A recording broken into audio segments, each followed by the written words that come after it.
Diamond takes the hunt to the streets. This is your look at the brand new Diamond Select Predator 2 City Hunter PVC Diorama statue.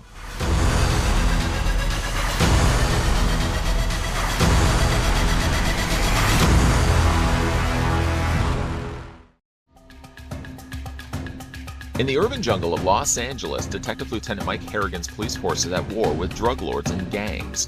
But just as Harrigan admits he's losing the fight, one by one, gang lords are killed by a mysterious, fierce adversary with almost supernatural powers, the Predator. Before long, the vicious creature begins to hunt the hunters, Harrigan's men.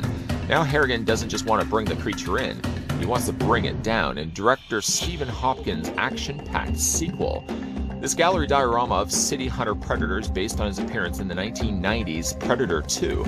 It is made of high-quality PVC and features detailed sculpting and paint applications. It is designed by Cesar and hand-sculpted by Ellie Livingston.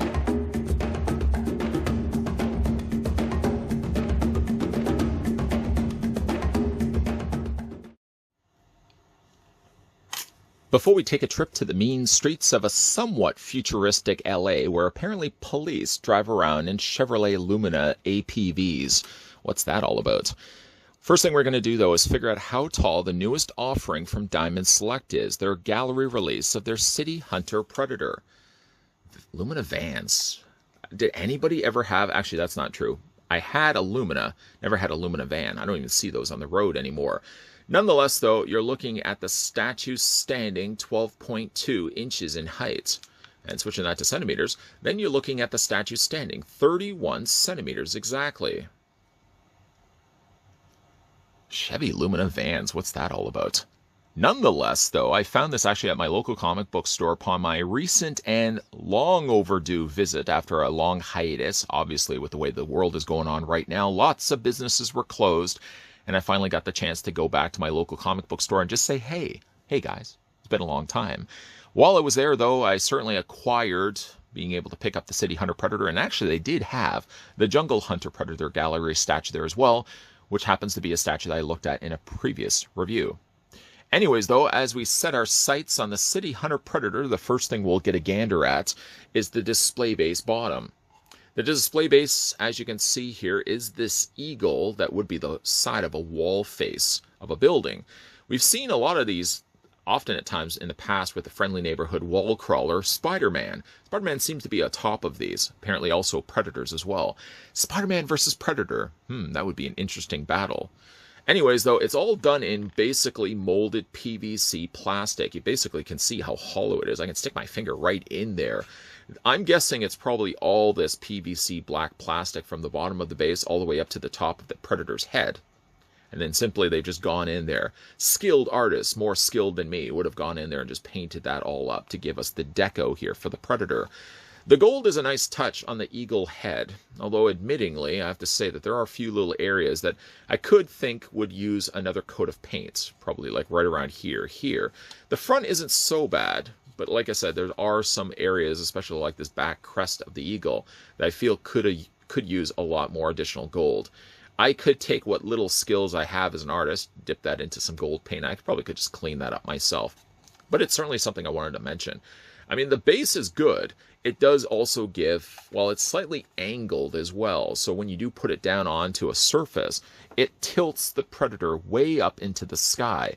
This will also come well in handy when we have a look at the thing that he's actually holding in his hand. Just between you and me, it's a skull and spine. Didn't mean to give that away. I mean, it does give you a good presentation for the Predator. When it comes to displaying this, I'm probably going to find myself putting this on the edge of a shelf, because then I can have the Predator sort of looking off the end of the shelf, like I said, wielding the trophy that he has in his hand. That trophy so happens to be, as I sort of just already revealed it, a skull and spine attached together. You can, judging at least by the coloring, I can gauge that this has just been recently plucked from a carcass, as judging by the fact that it's been all like this kind of salmon pink color. The skull is very nicely detailed. Actually, there are a few little areas where the coloring of the slimy pink hasn't touched. For example, some of the areas of his teeth. It's a really nice looking skull, and like I said, it's been held in his hand, very tightly gripped, for him to point out to the sky and say, this is mine, this is my trophy. I'm not going to be taking a trophy away from a Yaucha. I probably would say that I could take a little bit of a clear coat varnish and just add it to that. I feel while it's pretty mucusy, shiny, not nearly enough, and just adding like a little bit of a clear coat or a clear nail polish, I could probably have that glistening, like I said, just like he literally pulled it from the body of his victim. So that's really a nice touch, like that there. The other thing that he's got in his hand is, of course, his extended staff, already fully extended and all painted nicely here in this sort of copperish gold color.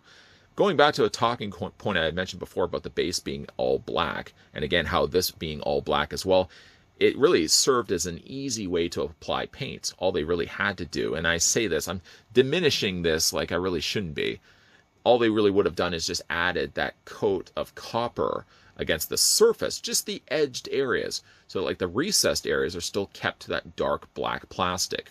It's simple, it's effective, it works. There's no sense in changing that. I like the way that the staff turned out.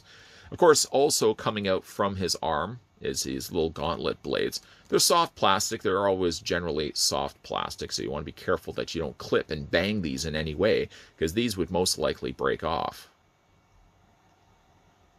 Now, I'm going to level with you guys. I'm not really a big fan of this City Hunter Predator design. Preferably, of the two, I like the Jungle Hunter just a little bit more.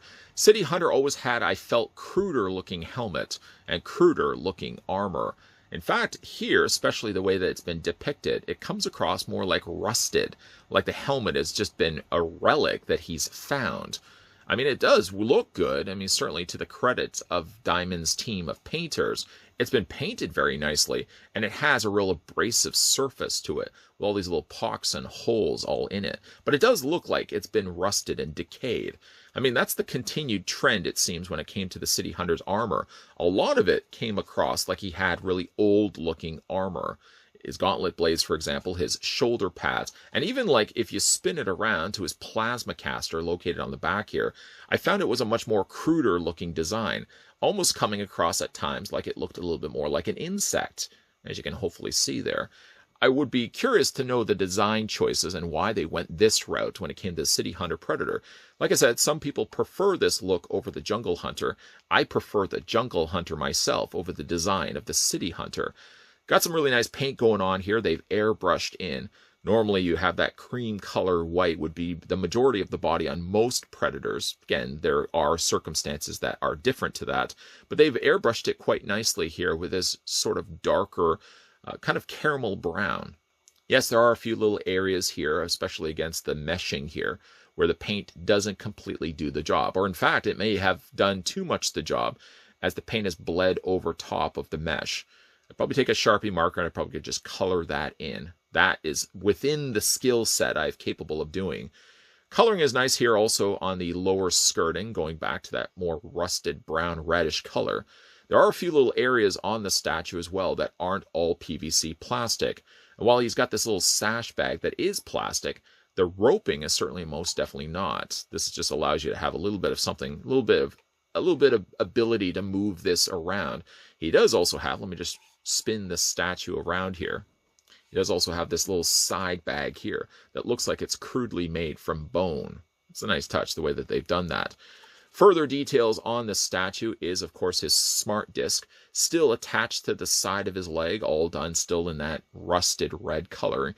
And he does also have, let me just spin it around here, I believe this is his net attachment that's located on the side of his calf. Again, it's very nicely painted to the credit of Diamond Select. I like the colorings that there are a lot of the warmer browns, a lot of warm kind of brownish caramel colors added to the skin. Then you've got the rusted colors of the brown. There's like a lot of brown on top of brown on top of brown. And while it does look like it looks good for its color palette, again, I've just never really been a big fan of this design of Predator. I like Jungle Hunter much more because it looks smoother, it looks cleaner. His armor, the City Hunter, is a little bit more fashioned. Like it looks, like I said, it looks like it's more decayed or rusted the way that it's been designed here. Speaking of designed, the way that they've sculpted it, it kind of looks like you could remove the helmet. I have to unfortunately break some bad news to you. The helmet is not removable, but I do like that they do have a little bit of peeking of the way that the Predator's face would look like underneath that, bringing in some much needed oranges to the coloring. Of course, you got your dreads here all done in different ringlets, some in more of an orangey copper, some in gold, some in silver, and they have some nice detailing on those as well. One thing going back to the plasma caster, you can see there's the track that the caster would run across. There is some mild posability to it where you can move it back and forth. Not really enough to mention, I suppose. I mean, it's not like you can really do anything with it, but it's nice that they did give you something on there that you'd be able to spin around, even though, again, you're really not going to be able to do too much to it. Like, again, the coloring that they used for it, they brought in some additional gold colors here, so it's not all brown. I know I went and said earlier that it had more of a brown motif, but there are a few little areas that peek out there in nice gold coloring, and of course the coloring of the dark PVC black plastic still manages to peek its way through. It's, again, a simple and easy way to bring out detail on a statue. You simply just mold it in a darker black plastic, and then you just paint the edges in the other color that you want to use. It's got some nice spots there also on his arms. I like the wrinkles that they put also in the arm area there. And again, going back to the more rusted design of this particular Predator, he has that most definitely here in his gauntlets as well. Now, I just want to go back, though, and talk about the way that they've posed the Predator here on the base itself. Now, remember, it's not going to be going this way. The way that they've cut the bottom means that when you are displaying it, you're going to be putting it down flat like this. As you can see, it does have the Predator depicted holding the skull and the spine up in the air. I don't know if you're seeing it maybe as much as I am. I don't know if I like necessarily the pose that they put him in. Don't get me wrong, I like it looking like this, but I feel like his head, I'm just going to bring it closer so you guys can see, I feel like his head area and his torso lean a little too far inward. I like the legs, the posing of the legs is nice, but I feel like the head and the torso lean slightly too far in. I feel like I would have just straightened that out a little bit, brought the head a little straighter, doesn't have to be straight standing up, but I think it leans a little too far inward. Especially you see it more, like if I put it flat and I have it facing towards you, you sort of can see what I mean, hopefully. It just leans a little bit too much in. I probably would have just straightened that up a little bit so it doesn't look too far leaning in like this. Like I said, though, when it comes to displaying the statue, I'm going to be displaying it like this. This is going to be the way that I want to display and showcase the statue. The statue looks good. It's been painted nicely. And even though it's not necessarily my favorite design for the Predators, I still revert back to the Jungle Hunter. This one does look good. Although it's very noticeable for me that the torso end of it, the top half of it, sort of leans a little bit more in than I would have wanted. Even though I've always been a bigger fan of the Jungle Hunter Predator design over the City Hunter, admittingly, I have to say that Diamond Eye Field delivers a better looking PVC diorama statue with their City Hunter release than they did with their Jungle Hunter. The Jungle Hunter was good, but there was something off on the eyes on the helmet. I feel like the eyes maybe were a little too small, and maybe that was the thing that was throwing it off. I like the way that they've posed this one, and even though I don't like the design of City Hunter, I think I like the color scheme on this one. It has those rusted browns and rusted reds, familiar and accurate to the way it looks in the film. The selling points for this one is the fact that it does have the skull in the spine and the spear in the other hand, so it gives a little something extra to look at on the statue. I also really like the pose on this one too. Probably going to go the route of having it sideways on the side of my shelf so I can kind of see it wielding and holding his trophy up into the sky.